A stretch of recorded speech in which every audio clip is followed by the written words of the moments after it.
2014ஆம் ஆண்டு 1000 ரூபாய் என்ற குறைந்தபட்ச ஓய்வூதியம் என்பது கிட்டத்தட்ட 12 ஆண்டுகள் கடந்த பின்பும் அது உயரவே இல்லை. குறைந்தபட்ச ஊதியம் ஒரு 3000 உயர்த்தலாம் பிளஸ் பஞ்சப்படி என்று அரசினுடைய கவனத்திற்கு அவர்கள் கொண்டு போனாங்க. அரசின் கவனத்திற்கு கொண்டு போனது கூட அந்த ஃபைல் அப்படியே நிற்கும். குறைந்தபட்ச ஊதியத்தை 2014 கொடுத்த அந்த ஊதியத்தை திருத்தவே இல்லை. பம்பாய் உயர்நீதிமன்றம் என்ன சொல்லியிருக்கு அப்படின்னா, உயர் ஓய்வூதியத்தை கொடுப்பது கட்டாயம், அது அவர்களுடைய உரிமை. ஒரு 7500 ரூபாய் பிளஸ் டிஏ கொடுக்க கூடாதா? அவங்க இபிஎஃப் நிறுவனம் ரெக்கமெண்ட் பண்ண 3000 பிளஸ் டிஏவே வேணாம், கொடுக்க மாட்டேன் என்று மத்திய அரசு நினைக்கிறது என்று சொன்னால் இது எவ்வளவு பெரிய கொடுமை என்று பாருங்களேன். உயிருக்கு மன்றாடி கொண்டு இறுதி கால வாழ்க்கையை நடத்தி கொண்டிருக்கிற அவர்களுக்கு கொடுக்க வேண்டும் என்பதற்காக அவர்கள் போராடி கொண்டிருக்கிறார், வீதியில் இறங்கி போராடி கொண்டிருக்கிறார், நீதிமன்றத்திலே போராடி கொண்டிருக்கிறார்கள். எண்ணற்றவர்கள் அதை வேடிக்கை பார்த்து கொண்டே இருக்கிறோம்.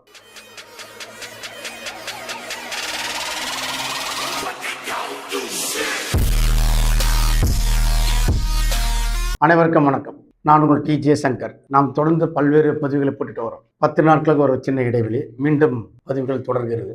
நம்ம சேனல் அதிகமாக பகிர்கின்ற வீடியோக்கள் ஓய்வூதியம் சம்பந்தமாக, இளைஞர்களுக்கான வேலைவாய்ப்பு சம்பந்தமாக, தமிழ் சமூகத்தில் இந்திய சமூகத்தில் இருக்கக்கூடிய வறுமை சம்பந்தமாக, அரசியல் போக்குகள் சம்பந்தமாக, மோட்டிவேஷன் சம்பந்தமாக என்று பல்வேறு பதிவுகளை தொடர்ந்து போட்டுட்டு வரோம். ஒரு 3 ஆண்டுகளை கடந்து 4வது ஆண்டில் நமது வீடியோ சேனல் நடந்து கொண்டிருக்கு. நிறைய பேர் உலகம் முழுக்க இதுக்கு ஆதரவை தந்து கொண்டிருக்கிறார்கள். உங்களுடைய பேராதரவை நம்பி மீண்டும் பல்வேறு பதிவுகள் அங்கே போடுறோம். ஆனால் நம்ம சேனலை தொடர்ந்து பாருங்கள், சப்ஸ்கிரைப் பண்ணுங்கள், ஷேர் பண்ணுங்கள், குறிப்பாக லைக் பண்ணுங்கள், கமெண்ட் பண்ணுங்கள் என்று உங்கள் அன்போடு கேட்டுக்கிறேன். இன்றைய காணொலி என்னென்னா, ஓய்வூதியம் சம்பந்தம், இபிஎஃப்ஓ ஓய்வூதியம் சம்பந்தமாகத்தான். 2026 ஜனவரி மாதம் உச்சநீதிமன்றத்தில் பல்வேறு வழக்குகள் பதியப்பட்டது. அந்த வழக்கின் நோக்கம் என்னென்னா, குறைந்தபட்ச பென்ஷனை உயர்த்தி தர வேண்டும் என்று. 2014ஆம் ஆண்டு 1000 ரூபாய் என்ற குறைந்தபட்ச ஓய்வூதியம் என்பது கிட்டத்தட்ட 12 ஆண்டுகள் கடந்த பின்பும் அது உயரவே இல்லை. 12 ஆண்டுகள்ல பார்த்தீங்கன்னா, அரசு ஊழியர்கள் விலைவாசி ஏற்ப 24 டிஏக்களை பஞ்சப்படியை வாங்கியிருக்கிறார். ஒரு தொழில் நிறுவனம்னா 4 ஆண்டுக்கு ஒரு முறை வேஜ் ரிவிஷன் வாங்கியிருப்பாங்க, ஆண்டுக்கு ஒரு முறை இன்கிரிமெண்ட் வாங்கியிருப்பாங்க, இன்னும் பல ஊதிய வீதங்கள் அரசு கொடுத்துருக்கோம், தனியார் கொடுத்துருக்கோம், பல்வேறு விஷயங்களில் அவங்களுக்கு பலன்கள் கிடைச்சிருக்கும். ஆனால் ஓய்வூதியம் என்பது ஓய்வூதியர்களுக்கு குறைந்தபட்ச ஓய்வூதியம் 1000 என்பது 2014ஆம் ஆண்டு கொடுத்தது. இன்று வரை அது ரிவைஸ் பண்ணவே இல்லை. பிஜேபி ஆட்சிக்கு வந்த பிறகு உயர்த்துவதாக சொன்னதெல்லாம் நடக்கவே கிடையாது. 2 ஆண்டுகளுக்கு முன்பாக இபிஎஃப்ஓ நிறுவனம், மத்திய அரசின் இபிஎஃப்ஓ நிறுவனம் என்ன சொன்னாங்கன்னா, குறைந்தபட்ச ஊதியம் ஒரு 3000 உயர்த்தலாம் பிளஸ் பஞ்சப்படி என்று அரசினுடைய கவனத்திற்கு அவர்கள் கொண்டு போனாங்க. அரசின் கவனத்திற்கு கொண்டு போனது கூட அந்த ஃபைல் அப்படியே நிற்கும். இந்த சூழலில் குறைந்தபட்ச ஊதியத்தை உயர்த்தி தர வேண்டும் என்பதற்காக எண்ணற்ற வழக்குகள் மாநிலங்களில் ஹைகோர்ட்டில் இருக்கு, உச்சநீதிமன்றத்தில் வழக்கு இருக்கு. 2026 புதிதாக ஒரு வழக்கை பதிந்து அந்த வழக்கின் அடிப்படையில் உச்சநீதிமன்றம் ஒரு இடைக்கால தீர்ப்பை கொடுத்திருக்காங்க. என்ன தீர்ப்பு கொடுத்திருக்காங்கன்னா, மத்திய அரசு இபிஎஃப்ஓ நிறுவனம் குறைந்தபட்ச ஊதியத்தை 2014 கொடுத்த அந்த ஊதியத்தை திருத்தவே இல்லை, திருத்துவதற்கான நடவடிக்கையை 4 மாதங்களில் எடுக்கணும் என்று ஜனவரி மாதம் ஒரு உத்தரவை உச்சநீதிமன்றம் வெளியிட்டது. அந்த உத்தரவின் அடிப்படையில் மத்திய அரசின் மீது வேலை நடந்து கொண்டிருப்பதாக சொல்றாங்க. பல விதமான கருத்துக்களை இணையத்தில் எழுதிட்டே இருக்கிறாங்க. 25,000 பிளஸ் டிஏ, 15,000 பிளஸ் டிஏ என்று பல்வேறு கருத்துக்கள் உலாவிக் கொண்டிருக்கிறது. எதுவும் ஆணித்தரமான உண்மையான கருத்துக்களா என்று நமக்கு தெரியாது. ஆனால் உச்சநீதிமன்றம் சொல்லியிருக்கிறது என்பது உண்மை, மத்திய அரசு பரிசீலனை செய்து கொண்டு வருகிறது என்பது உண்மை. ஆனால் எவ்வளவு என்று தெரியாது. ஆனால் ஓய்வூதிய அமைப்புகள், இந்தியா முழுக்க இருக்கிற ஓய்வூதிய அமைப்புகள் சமீபத்தில் கூட ஜந்தர் மந்திரில் ஒரு மிகப்பெரிய வாழ்வா சாவா போராட்டத்தை நடத்தினாங்க. அதிலும் பல்வேறு கட்சியினுடைய எம்பிக்கள் வந்து பேசியிருக்கிறார்கள்.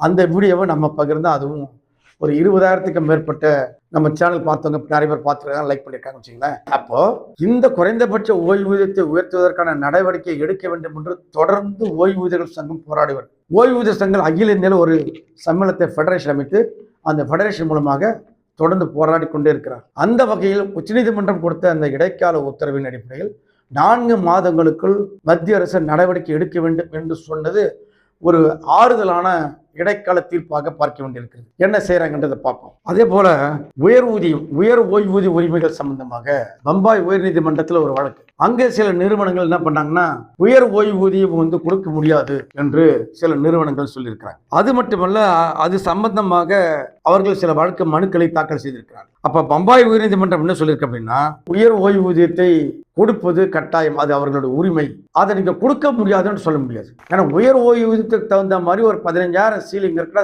சீலிங்கை ஒட்டி பணத்தை வந்து அவங்க கான்ட்ரிபியூட் பண்றாங்க அப்படின்னு சொன்னா, அந்த கான்ட்ரிபியூட் பண்ணதுக்கு தகுந்த மாதிரி உயர் ஓய்வூதியத்தை கொடுத்தே தீர வேண்டும் என்று பம்பாய் உயர்நீதிமன்றத்தில் ஒரு தீர்ப்பு அளிக்கப்பட்டிருக்கு.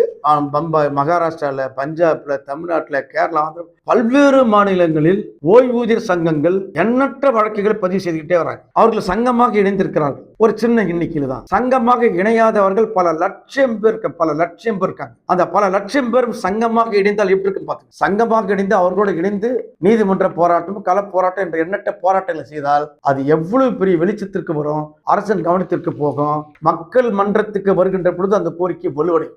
அதை பெரும்பான்மையான ஓய்வூதியர்கள் உடல் நல கோளாறு காரணமாக, வயது மூப்பு காரணமாக செய்யல.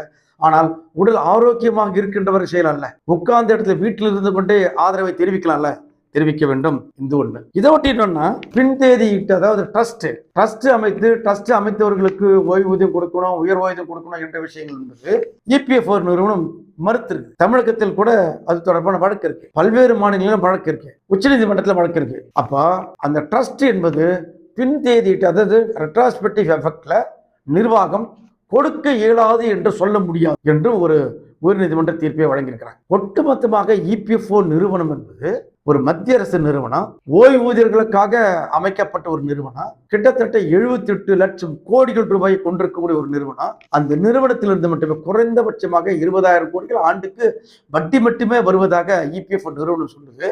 அந்த பணத்தை கூடிக்கொண்டே அக்யூமுலேட் ஆகிட்டே இருக்கு. அந்த பணத்தை ஓய்வு காலத்தை, கடைசி காலத்தை கழிக்க விரும்புகின்ற அவர்களுக்கு குறைந்தபட்சம் ஒரு 7,500 ரூபாய் பிளஸ் டிஏ கொடுக்க கூடாதா? உலகம் முழுக்க கொடுக்குறாங்க. உலகம் முழுக்க ஆங்கிலம் பேசுகின்ற நாடுகளில் கொடுக்குறாங்க. எல்லா நாடுகளிலும் கொடுக்குறாங்க. இந்தியாவில் கொடுப்பதற்கு என்ன கேடு? அந்த நிதி நிறுவனத்தில் EPF பணம் இல்லையா? மத்திய அரசு பணம் கொடுக்க வேண்டியதுங்க. EPF நிறுவனத்தில் இருக்கக்கூடிய பணத்தை எடுத்து கொடுத்தாலே போதுமானது. அவங்க EPF நிறுவனம் ரெக்கமெண்ட் பண்ண 3,000 பிளஸ் டிஏவே வேணாம், கொடுக்க மாட்டேன் என்று மத்திய அரசு நினைக்கிறது என்று சொன்னால் இது எவ்வளவு பெரிய கொடுமை என்று பாருங்களேன். இந்த கொடுமை எல்லாம் ஒன்றிய அரசு செய்கிறது, மத்திய அரசு செய்கிறது. இதையெல்லாம் நாம் வேடிக்கை பார்த்து கொண்டிருக்கிறோம் என்பதையும், ஒரு உண்மை நிலவுகிறது என்பதையும் இந்த வீடியோவை பார்க்கின்ற ஓய்வூதிய அமைப்புகள், ஓய்வூதியர்கள் புரிந்து கொள்ள வேண்டும். இந்த ஓய்வூதியத்தை வந்து பின்தேதிட்டு திருத்தக்கூடாது என்று ஒரு சில நிறுவனங்கள் செய்த அந்த நடவடிக்கையை, அந்த சுற்றறிக்கையை மதுரை உயர்நீதிமன்ற பெஞ்ச் வந்து நிறுத்திருக்கு, ஸ்டாப் பண்ணிருக்கு. அதுதான் முக்கியமான விஷயம். அப்படிலாம் பின்தேதிட்டு அவருக்கு நிறுத்தினீங்க அப்படின்னு சொன்னா, ஏற்கனவே உச்சநீதிமன்றத்தில் ஒரு வழக்கு இருக்கு, அந்த வழக்கின் அடிப்படையில் தீர்ப்பு இருக்கு. அந்த தீர்ப்புக்கு எதிரானது கண்டெம்ட் ஆஃப் கோர்ட் என்று சொல்லி அந்த சுற்றறிக்கையை மதுரை உயர்நீதிமன்றம் சென்னையோட கேன்சல் பண்ணிருக்கு, ரத்து பண்ணிருக்கு என்பதையும், நான் இங்க மதுரை உயர்நீதிமன்றம் ரத்து செய்திருக்கிறேன் என்பதையும் நான் இந்த வீடியோவை பார்க்கின்றவர்களுக்கு சொல்ல வேண்டியதாக இருக்கு.